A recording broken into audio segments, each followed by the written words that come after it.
I have a maverick question from a maverick mind this evening. And don't get it twisted. This question has nothing to do with any recent issue that came up in the news. And the question is, if a female athlete signs an endorsement contract with one of these big sportswear companies, Adidas or Puma or even Nike, and like they tend to be, this is a performance-based contract, meaning this athlete is paid strictly based on performance.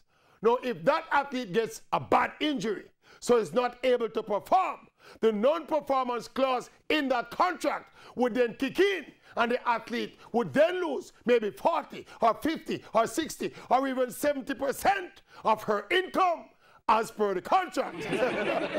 So the question is, would that company be guilty of penalizing that athlete for getting injured? Forget the fact that injuries are part and parcel of sports and that all athletes suffer some degree of injury at some point in their careers. Bear also in mind that injuries happen by accident and are for the most part unavoidable. So in cutting that athlete's money, not for getting pregnant, but for getting injured, would that athlete be getting penalized for getting injured in the name of a performance-based contract? And gentle people, please, I am asking this question for some friends. Yes, yes, yes, yes. Just asking for some friends.